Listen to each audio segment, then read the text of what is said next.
नमस्कार. आज ध्यानावर आपण थोडंसं बोलूया. आज ध्यानाचं महत्त्व बऱ्याच जणाला त्या ठिकाणी लक्षात येत आहे आणि ध्यानाच्या मार्गाकडे जाणाऱ्यांची संख्या दिवसेंदिवस वाढताना दिसत आहे आणि म्हणून या गोष्टीवर त्या ठिकाणी विचार करणं हा सगळ्यांचाच एक आवडीचा विषय होत आहे.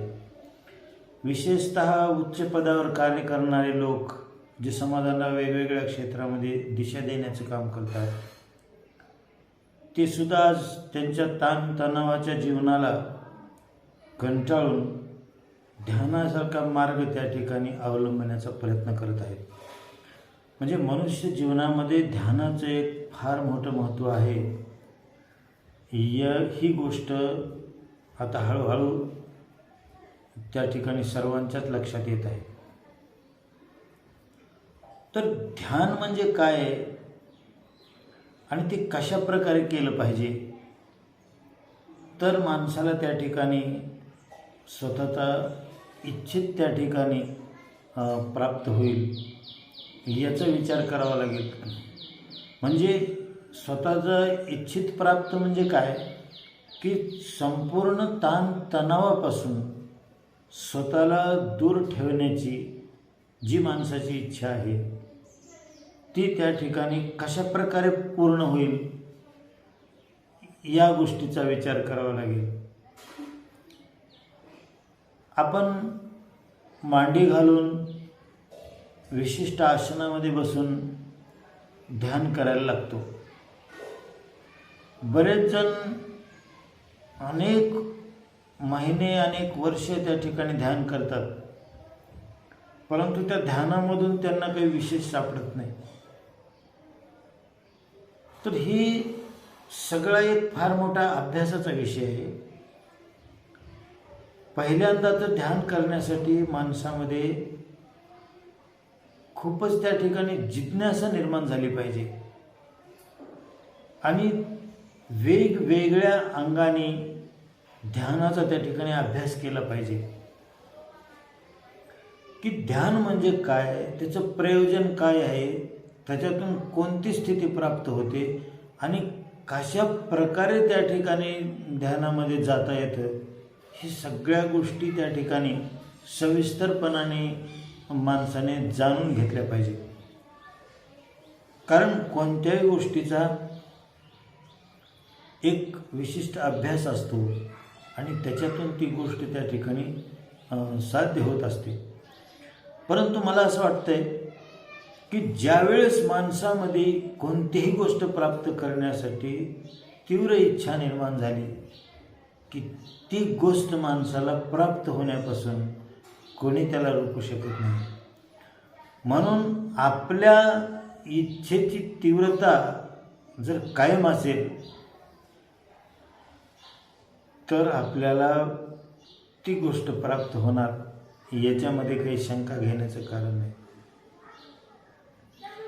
ज्यावेळेस माणूस ध्यानाला बसतो त्यावेळेस माणसाच्या लक्षात येतं की काही क्षणसुद्धा त्या ठिकाणी आपलं मन स्थिर नाही.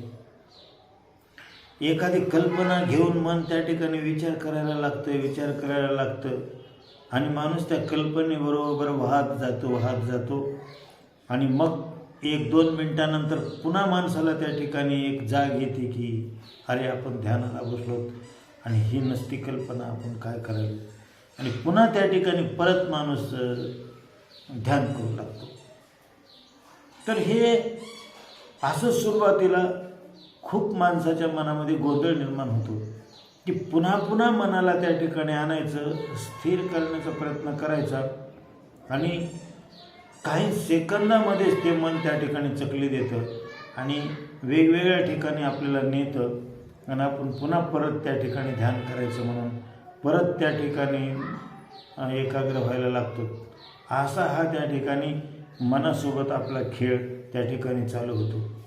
बऱ्याच जणाला त्या ठिकाणी पाय अवघडणे, पाठ दुखणे मान त्या ठिकाणी अवघडणे, अशा प्रकारच्या अनेक गोष्टी जाणवतात. तर हे सगळं अगदी स्वाभाविक आहे.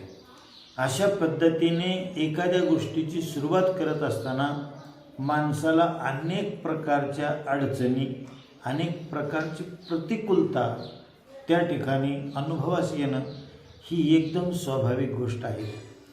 कारण जीवनामध्ये एका विशिष्ट लयमध्ये आपण त्या ठिकाणी जीवन जगत असतो आणि त्याच्यामध्ये आपल्याला अनेक त्या ठिकाणी प्रश्न आहेत, अनेक चढउतार आहेत, जीवनाच्या अनेक अनुकूलता प्रतिकूलता आहेत, याच्यामध्ये आपण त्या ठिकाणी असतो. तर ह्या सर्व गडबडीच्या जीवनामधून, या सर्व चंचलतेमधून, या सर्व रात्रंदिवस ज्या प्रक्रियेमध्ये असतो त्याच्यामधून त्याच्या विरुद्ध असणारी गोष्ट ज्यावेळेस आपण करतो तर त्यावेळेस साहजिक आहे की आपलं मन साथ देणार नाही, आपले इंद्रिय साथ देणार नाहीत, आपलं शरीर साथ देणार नाही. ही स्वाभाविक गोष्ट आहे. आता बघा, प्रत्येकाच्या जीवनामध्ये ही नवलाई आपण बघितलेली आहे की मला जर पिक्चर पाहणे ही माझ्या आवडीची गोष्ट असेल तर मी रात्री न जागरण करणारा माणूस रात्री जागरण करू शकतो. 3-3 तास, 4-4 तास, 5-5 तास जागरण करू शकतो. मला जर त्या ठिकाणी फिरण्याचा छंद असेल तर गाडीमध्ये मी 8-8 तासापर्यंत माझी बैठक बसू शकते. मी जर एखाद्या अभ्यासाचा छंद घेतला अगदी माझ्या मनाभावातून तर त्या अभ्यासासाठी मी किती वेळ बसलो तरी मला कळणार नाही मी किती वेळ बसलो. एखाद्याला संगीताचा वेळ असेल तर त्या संगीताच्या मैफिलीमध्ये तासनतास कसे गेले त्याला त्या ठिकाणी कळणार नाही.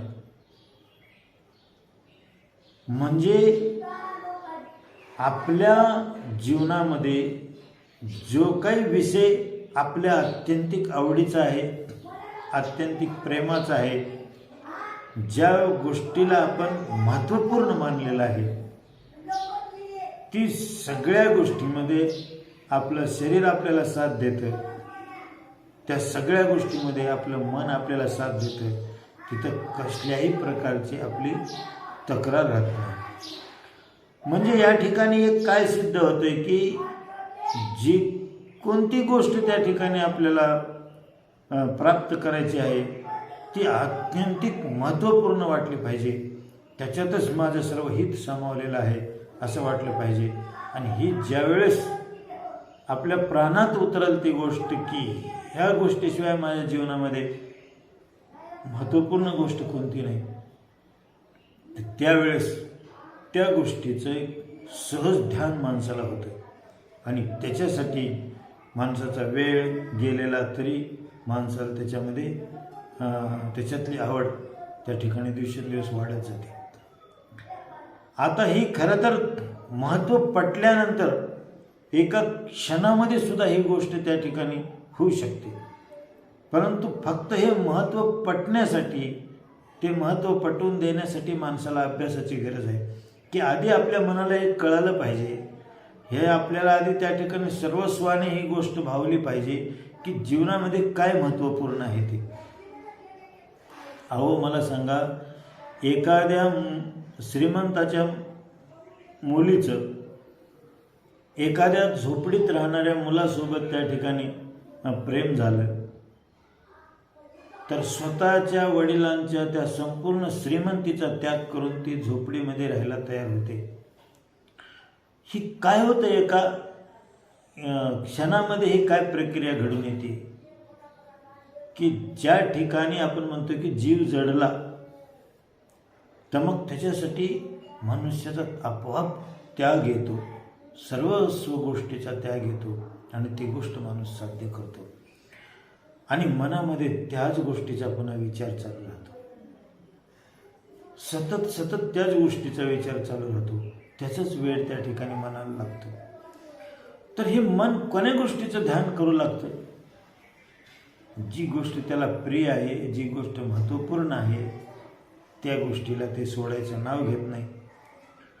म्हणजे आपलं ध्यान लागत नाही याचं कारणच असं आहे की आपण अशा कोणत्या तरी गोष्टीमध्ये स्वतःला गुंतवून घेतलेलं आहे, कोणत्या तरी गोष्टीच्या मध्ये आपण असे गुंतलेलो आहोत की ती गोष्ट मनावर प्रभाव गाजवत आहे आणि मन त्या प्रभावात असल्यामुळे मनाला ध्यानाकडे त्या ठिकाणी येण्यासाठी, ध्यानाकडे स्थिर होण्यासाठी ती गोष्ट त्या ठिकाणी अडचण करत आहे.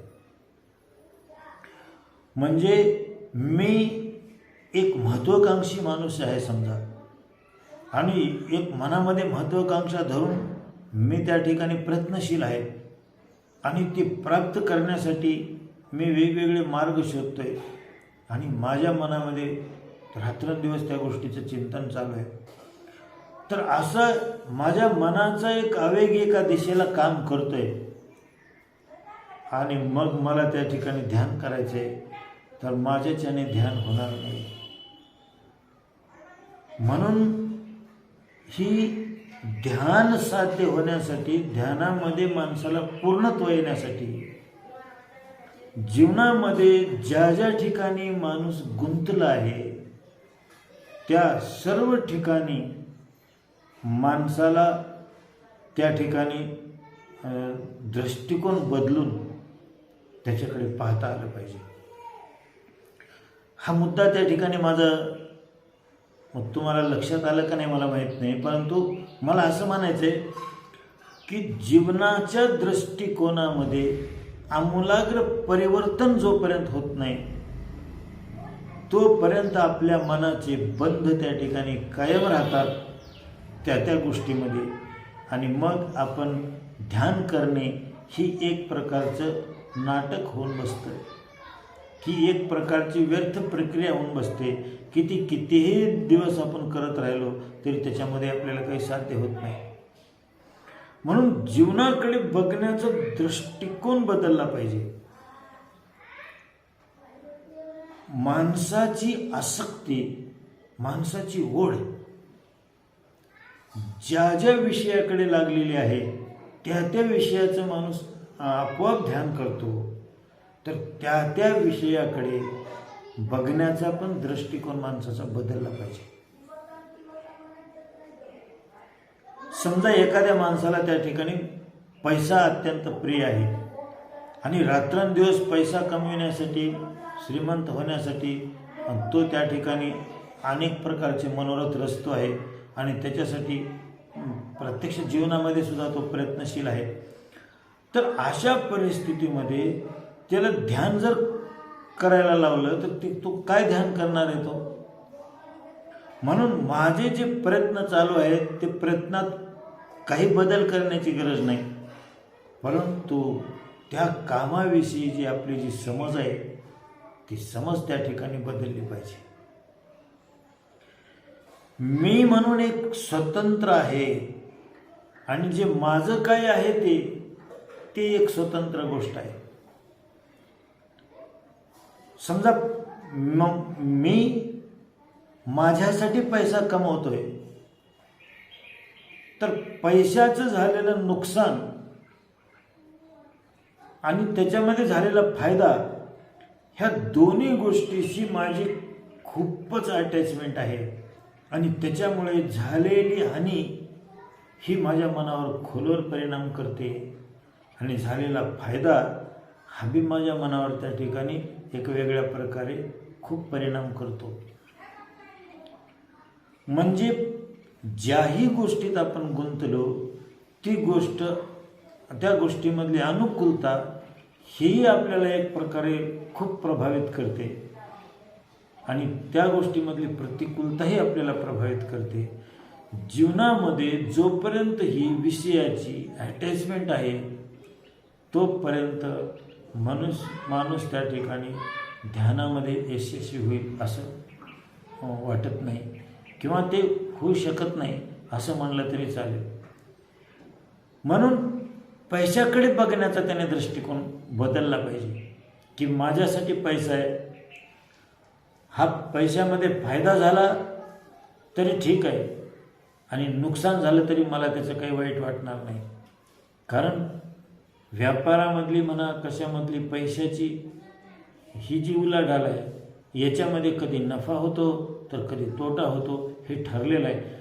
अशी त्याच्याविषयी नॉर्मॅलिटी आणली आपण की फायदा आणि नुकसान हे दोन्ही बाजू आहेत.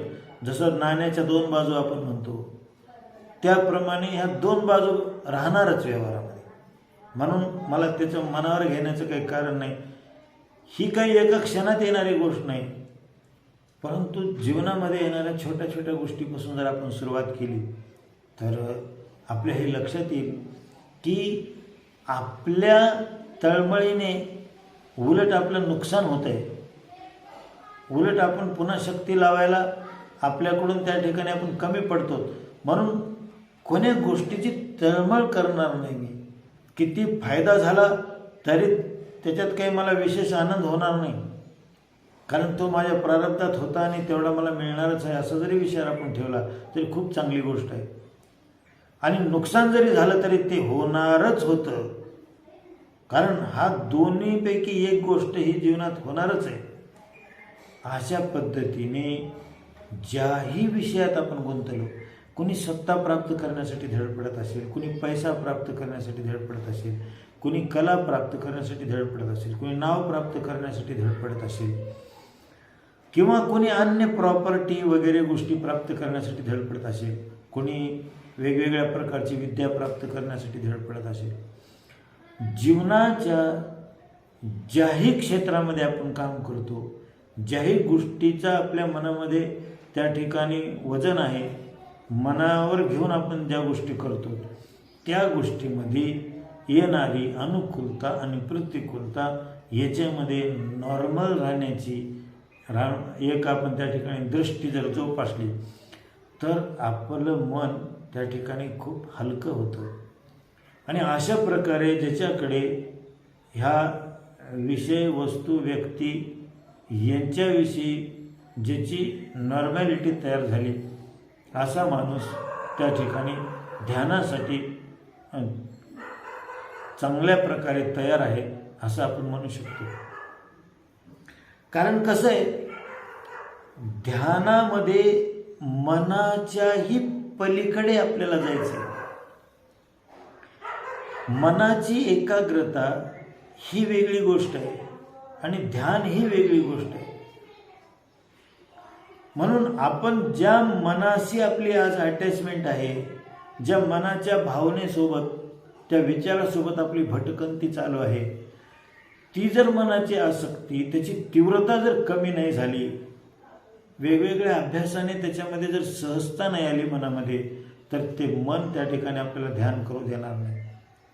परंतु ज्यावेळेस पूर्ण मनातले विचार, आपली वृत्ती आणि शरीरावर निर्माण होणाऱ्या संपूर्ण संवेदना ह्या सगळ्या गोष्टीचा आपण सजगतेनं पाहू शकलो, एकदम मध्ये स्थिर होऊन आपण ह्या सगळ्या गोष्टी त्या ठिकाणी ही चाललेला मनाचा खेळ, शरीरावर चाललेली सगळी ही संवेदनाची त्या ठिकाणी कमी जास्त होण्याची पद्धत, ही सगळ्या हालचाली जर त्या ठिकाणी आपण मधून केवळ एक शांतपणाने त्या ठिकाणी सगळंच आपण पाहू शकलो तर एक कंप्लीट स्थिरता आपल्यामध्ये अशा प्रकारची येईल की त्या स्थिरतेला कधीच त्या ठिकाणी भंग करता येणार नाही. अशा प्रकारची एक स्थिरता आपण स्वतःमध्ये प्राप्त करू शकतो.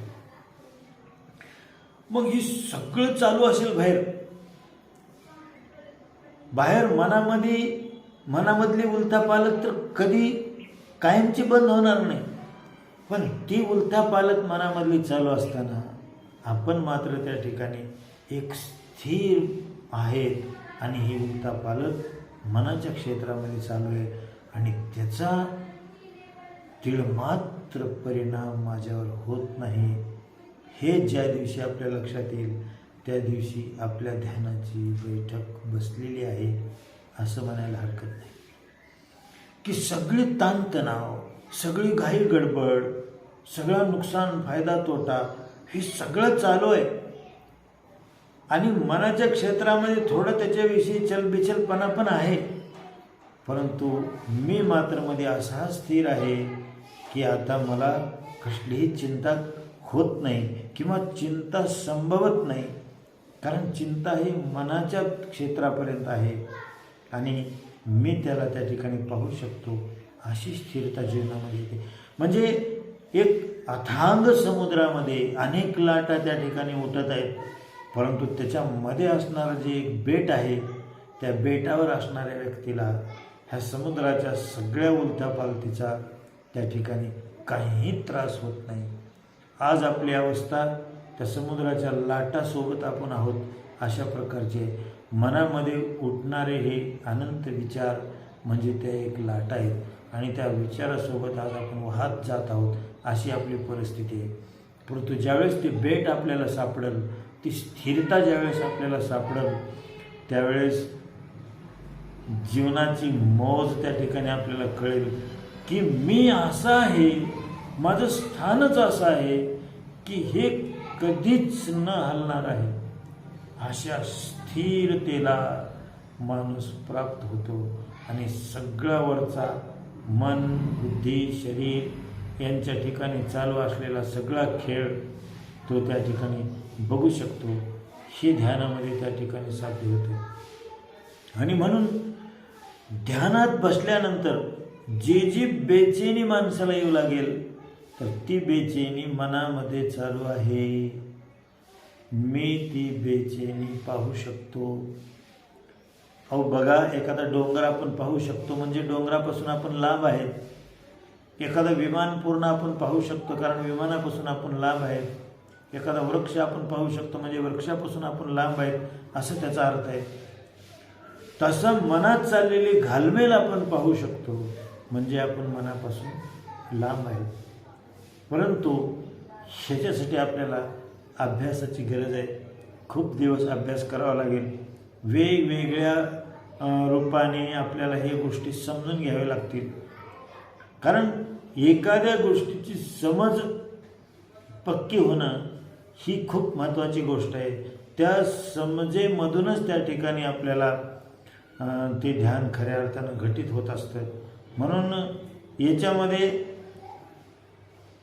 सगळ्यात महत्त्वाची गोष्ट आहे की आपल्या मन कुठं कुठं धावतं आहे, कशाची त्याला जास्त ओढ आहे, या गोष्टी आपण आधी तपासल्या पाहिजेत आणि त्या गोष्टीमधली ओढ कमी करण्याच्या दृष्टीने